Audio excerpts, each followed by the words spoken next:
Hi, it's Soni again, and I'm running my mouth, which is my favorite pastime, as you well know. For those of you who may not have been here before, I'm Soni, and I'm a transpersonal coach and a clinical hypnotherapist, a past life regressionist, and a physician, and a whole bunch of stuff. And if you're interested, you can go to my website, soniweiss.com, and find out more about me. Okay. I want to follow up on the last session that we had, the last conversation, and that was about anger in our relationships. And I want to chunk it up a little higher and talk about hatred, because there sure seems to be a lot of that going around a whole bunch. And I'm going to talk on a personal level, relationships, in this segment, but certainly our personal relationships, reflect into our bigger relationships, for the whole world. Okay, so we're going to go there. All right. Hatred is an extreme form of anger. It's even more so, and I think when you get into the hatred mode, that you probably have, past lives. We've got some serious karma dealing with the situation of this individual. Okay, I think everybody that comes in our life is a soulmate. We have a soul contract with them. But when we're dealing with hatred, then that's a serious issue, and it's a serious issue about us, because life is always about us, and our lessons and what we're supposed to learn. And the problem with hatred is it's going to kill us. That kind of intense emotion, and what it does to drain us and separate us and keep us compartmentalized, will eventually kill us somehow, with disease, mental, physical, whatever. And it keeps us compartmentalized. We have to keep it over here and try and find some life over here. Sometimes it just totally consumes people. So it doesn't allow you to let love into your life. And man can't live without love. They can't. Like I talked before, there's studies out there that shows that it'll kill you. It kills babies. We wither up and we die. That's what happens to us. So I want to mention in here too that most of the stuff that I talk about here is stuff that I personally know. And I'm sharing a lot of this stuff that I know from personal experience with you, because it cost me a lot to learn what I've learned. And hopefully, maybe if I share some of this stuff with you, you won't have to pay such a high price. So anyway, let's go.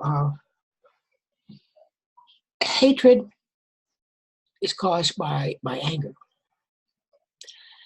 And hatred is about blame.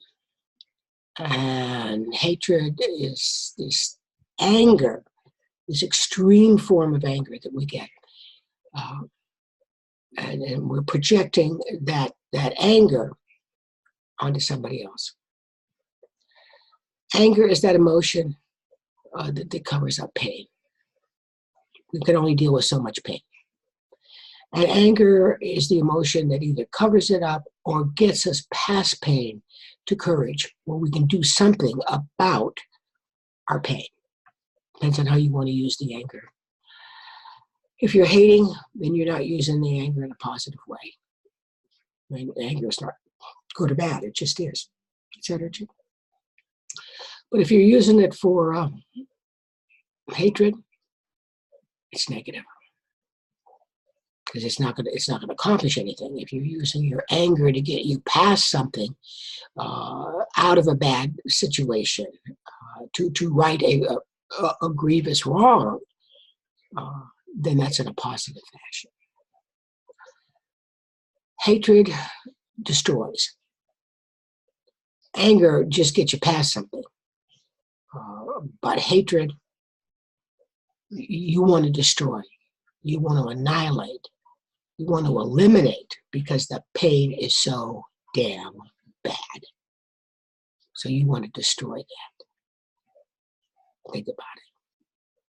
Yeah, and I've been there.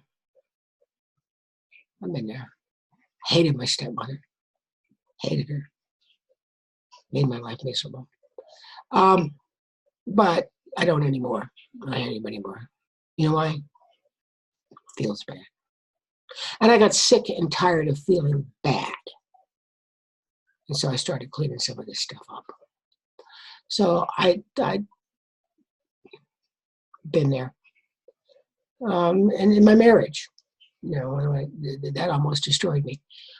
So yeah, I understand. So when I'm talking to you here, it's not that I don't understand. It's not that I'm criticizing you. I'm not doing any of that, and I'm not being insensitive. But I know what it takes to get past these things. And I know you can't live with them.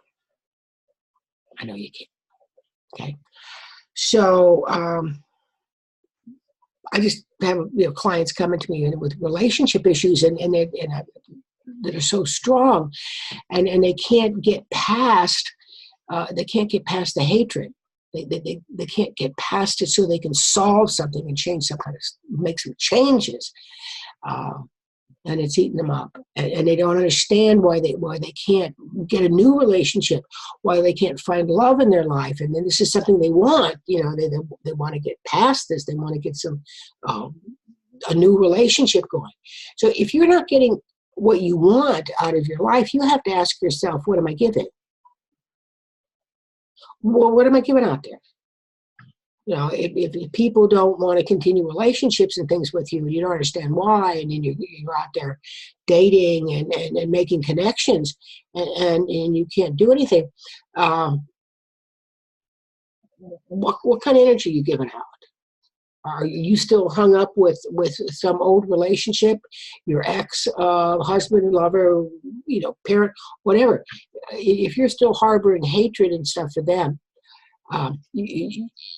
you've shut yourself off on some level, and other people feel that energy and they don't want to deal with it. They don't want to deal with it all the time, unless you're trying to work something out, in those kind of relationships. And, if we're attracting those kind of relationships, then we have to ask ourselves, why are we attracting that? What are we trying to work out? And that's what we often do. And then this is where I say that there's often a karmic part here. When we've got a relationship that has caused us so much pain that we hate the other person in it, we want to punish them because they've hurt us. We had expectations, big expectations. And they let us down. We trusted them, and they let us down. And even if they genuinely were the predator in the situation, and we are the victim, hating them is not going to solve the problem. And we think it's going to protect us from them, but it isn't. It doesn't. Because in the process, we're destroying ourselves. When you hate somebody, you're not going to destroy them. You're going to destroy yourself. We're upset in a situation because we didn't get our expectations met. And I asked one person, why did you stay in this relationship? You're telling me this person's a narcissist? Why did you stay in it? And they said to me, well, I thought if I just loved them enough, they'd change. Well, it's a nice thought, but it doesn't work that way because none of us have that kind of power to begin with. And certainly, with a relatively healthy person, you continue to love them, and you give them a soft space and room to grow. Yes, that's in a healthy relationship. But when the yellow lights are going off and the person is using you and you stay in it, that was a choice on your part. And then what you're telling me is that you're a victim. And yes, sometimes we genuinely are victims. We're victims when we're children. We're victims, and those of us that had the alcoholics and the certified crazies, who raised us, and those people that told us that we weren't enough, and that didn't support us and left us alone to raise ourselves, or physically or mentally, and sometimes physically, mentally, and sexually abused us. Yes, we were victims. There's no question about that. I'm not saying that we aren't. But it is a choice to stay in that past. It is a choice to stay a victim. And you don't want to stay a victim because you don't have any power. And it feels awful not to have any power. It feels terrible because you've been doing it for so long, you know how bad it feels, okay? Hating the predator is not going to solve the situation, because then we're not accepting the responsibility for ourselves. And certainly when we were children and we didn't genuinely have any power, then we can't, we didn't have any control then, okay? And that's genuinely being a victim. But we're not that person anymore. We're not. And so we've got to get out of the victim role. If you hate somebody, you are in a victim role. You're seeing yourself as a victim, not as a person with power. And that's where you want to be. You want to be the person that has some power. And when you're a victim, someone needs to be punished for this pain. And certainly you don't have enough power to punish them. So what you're going to do, whether you realize it or not, is you're going to punish yourself. You're going to be angry, and you're going to project that anger and that fear that anger is covering up. You're going to project that on the other person, and you're going to make them try to punish them and make them pay for the pain that they've caused you. Well, the only person you're going to end up hurting is yourself. Because if they are a narcissist, or they're really the awful person, it's not going to hurt them. They're going to retaliate and defend themselves. If you're on the attack, they're going to defend themselves. And this is going to go on forever. How many relationships do you know, if you're not in one, where they fought for the whole damn lifetime? Back and forth, in and out of court, or screwing up the, relationships because they couldn't get along. For what? So that we didn't have to deal with what the real problem is. Okay, and we didn't want to do the learning that was involved with it. Sure, we can go and blame somebody else, but as I say, it takes two to tango. And even if you're dealing with a narcissist, why did you get attracted to them to begin with? And sometimes we don't have a choice. As I said before, we were talking about that at work. We had a couple bosses back there. He was a real narcissist. Mean son of a bitch. And he hated women, and he took it out every opportunity. I work with women most of the time, and at the hospital, and God, he was awful.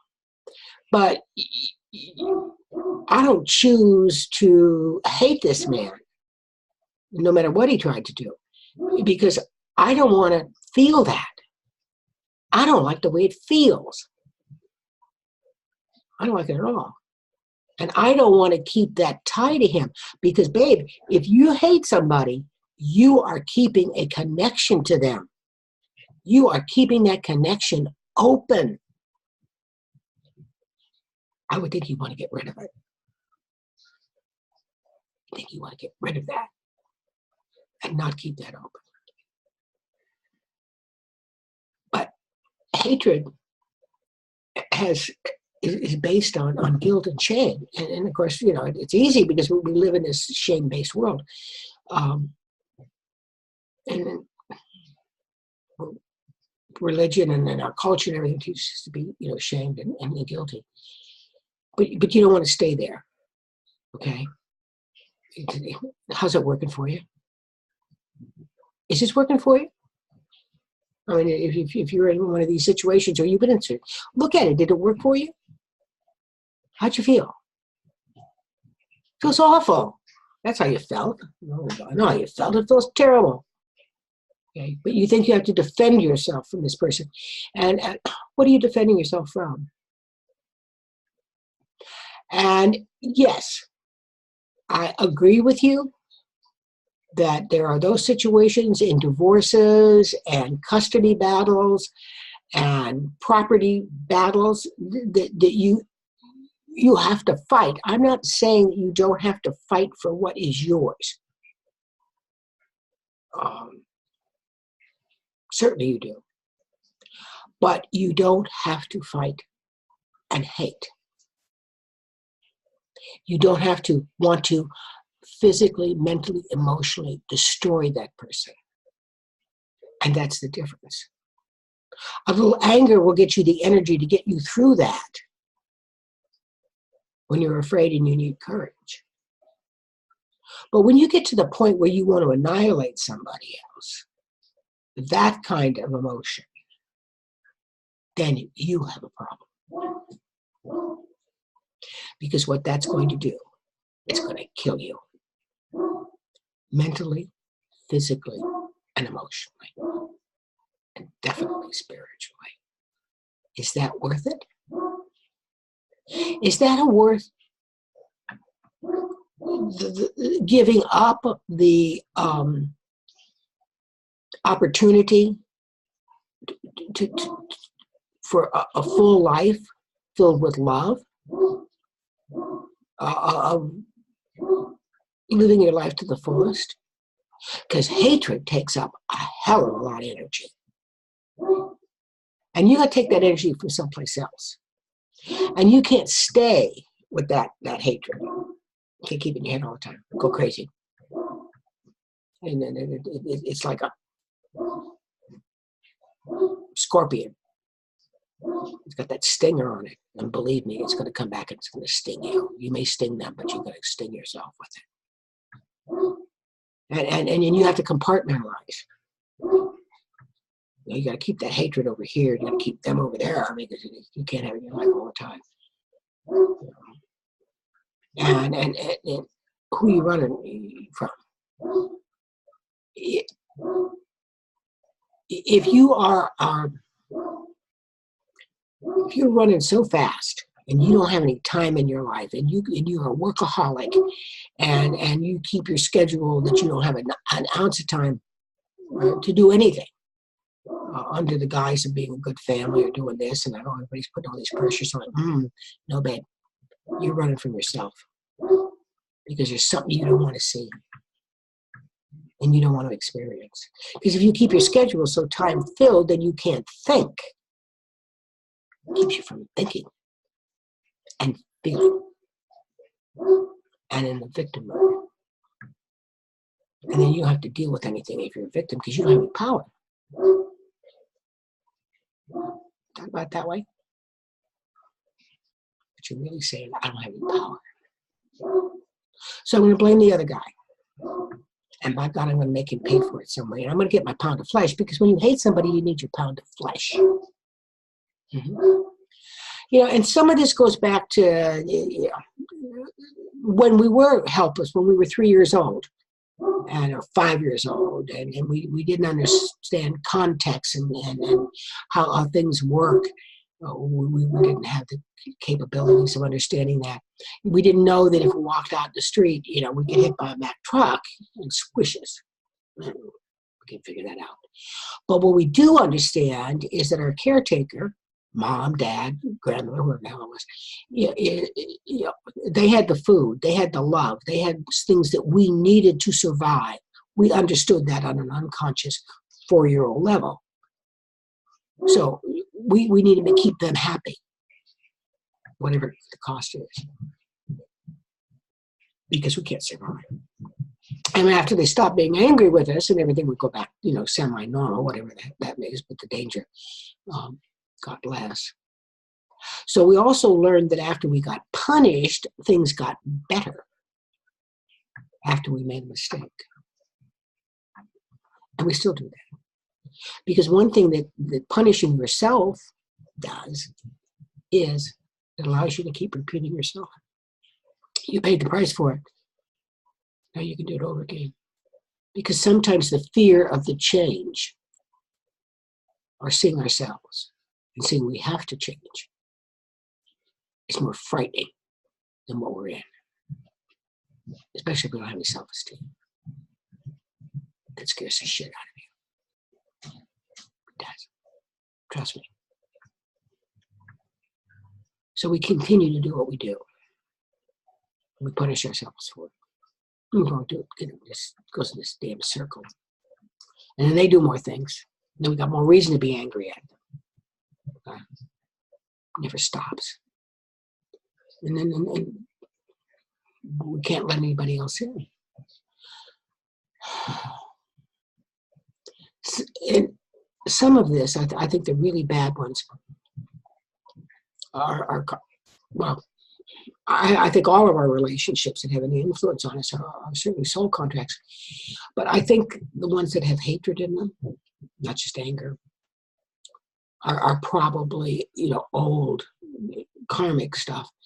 That maybe, we had more than one life with them, or 2 lives. I certainly know I've been able to go back and do that, clear that,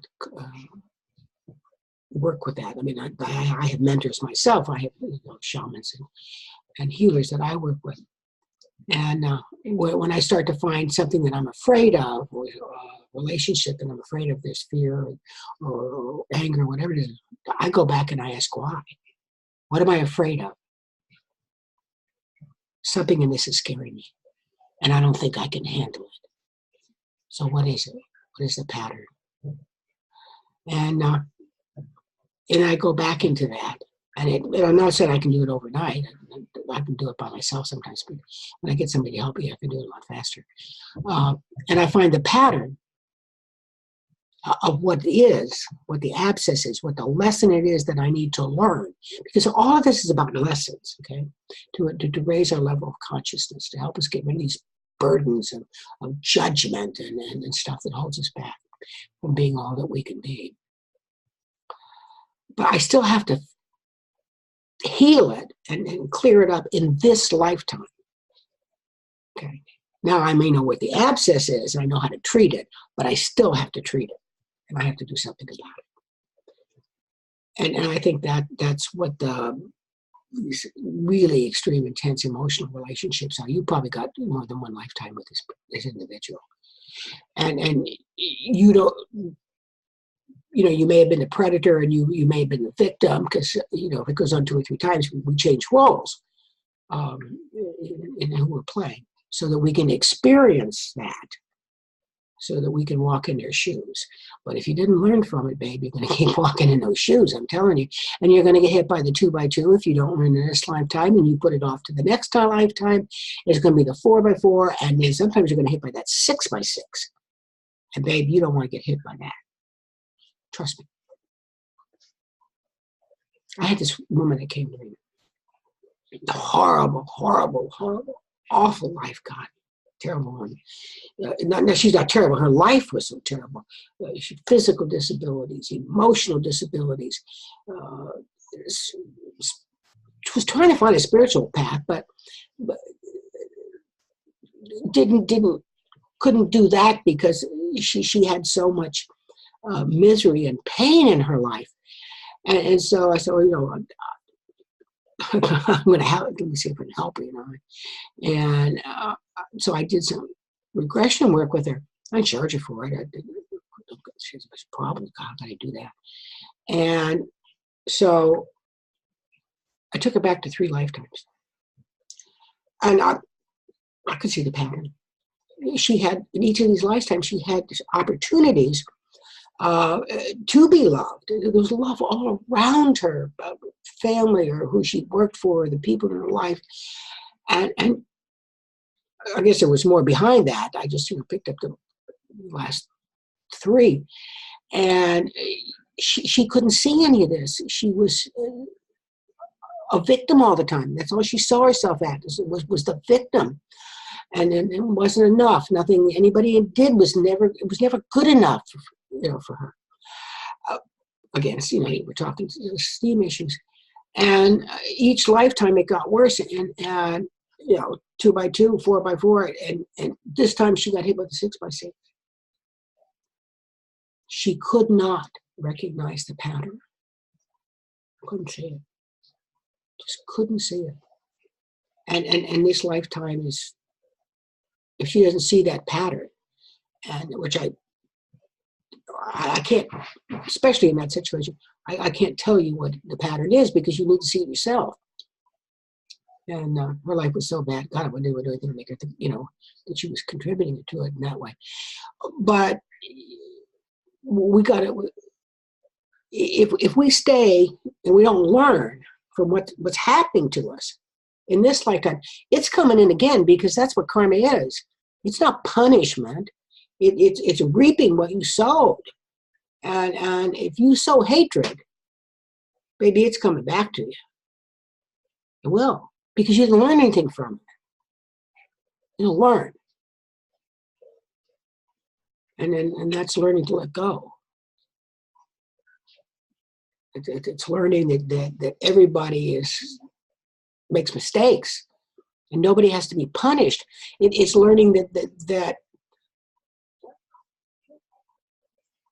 we can learn, that we can move on. That's all that's required from us is to recognize I screwed up. They screwed up, and not judge this.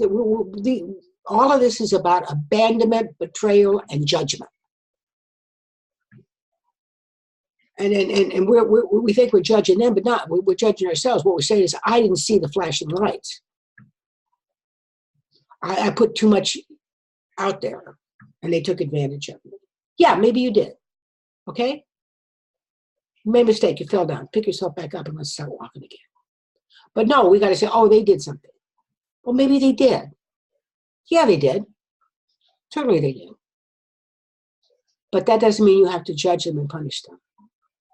What you have to do is understand that they got a story too. Because if you don't understand that they got a story too, just like the crazy people that, my ancestors, you want to talk about some certified people. Yeah.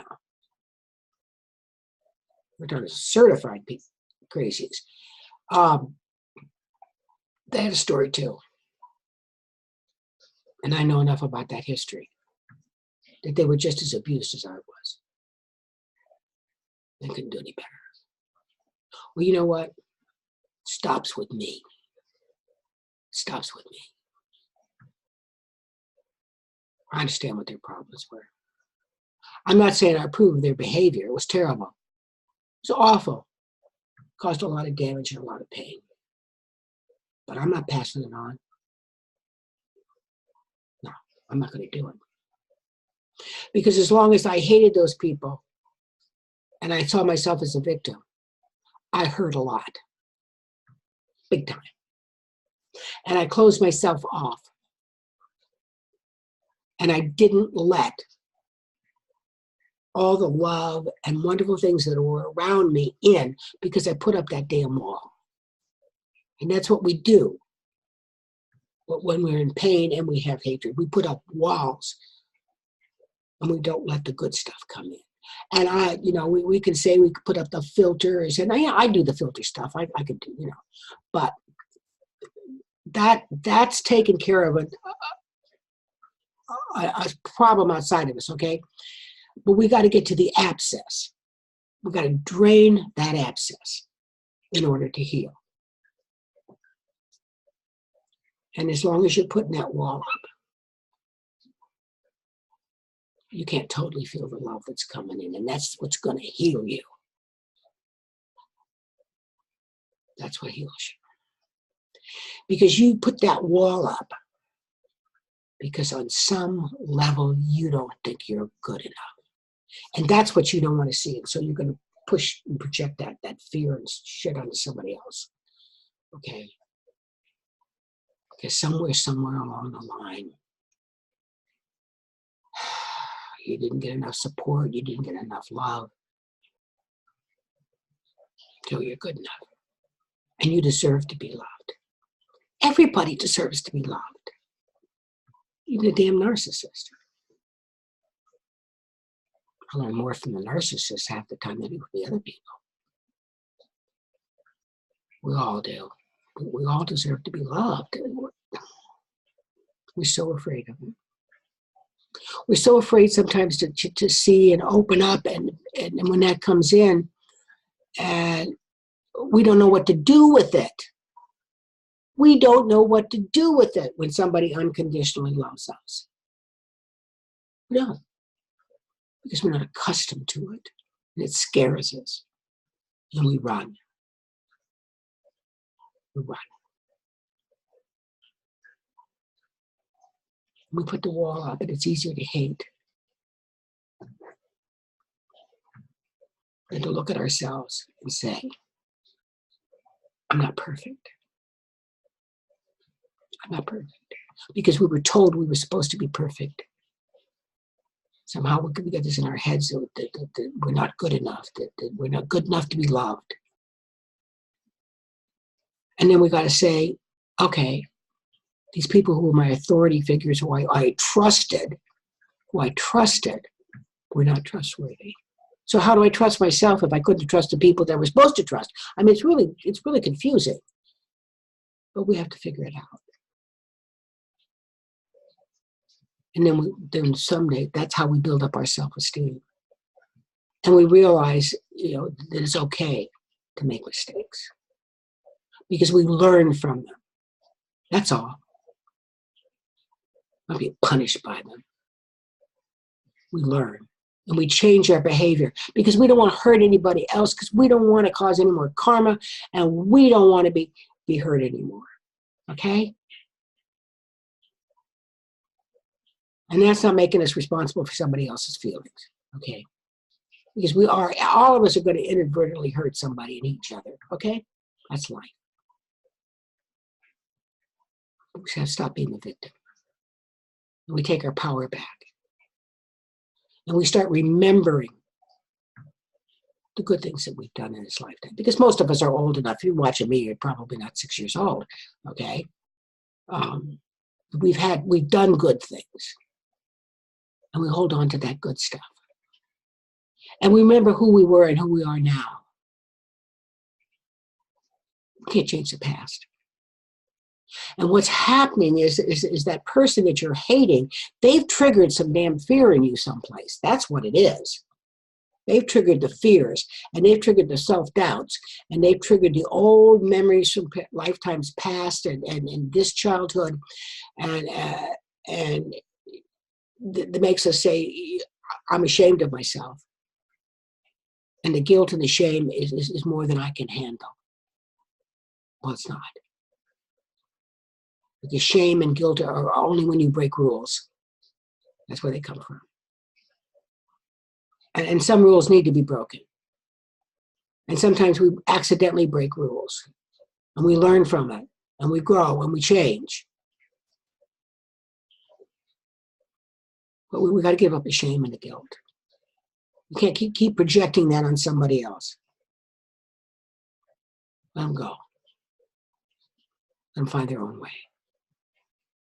The divine will take care of it. Believe me. And in a much better way than you can. I've lived long enough to figure that one out. Definitely. punishment you give yourself, in the end, is worse than what God can give to you. Pain is a sign that something needs attention. Suffering comes from not accepting what is and what we don't have control over. Okay? We don't need a pound of flesh. Now, I'm not saying that you're not going to get in there and have the custody fight and that you're not going to stand up for your rights. No, we have boundaries and we have to stand up for them.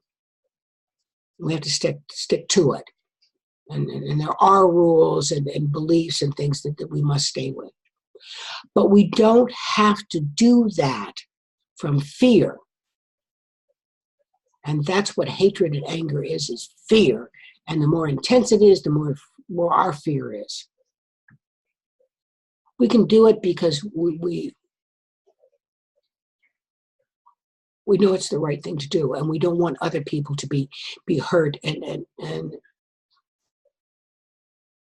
that's the energy that comes through.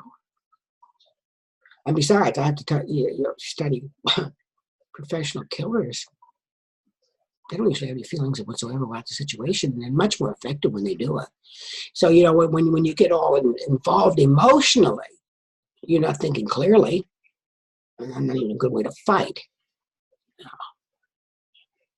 Right fighters are not very effective. They don't know when to stop.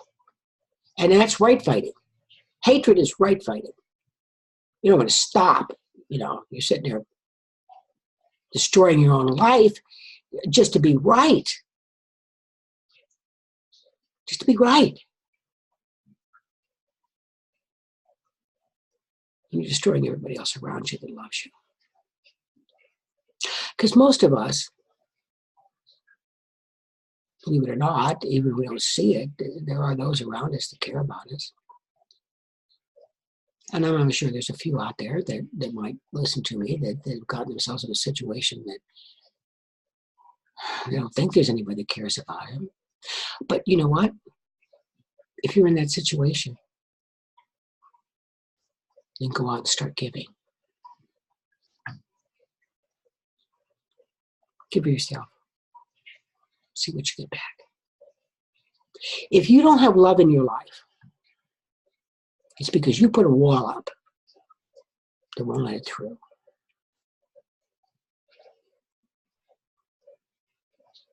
Yeah. Put some kind of wall up. And hatred is the strongest and the highest wall that you could have.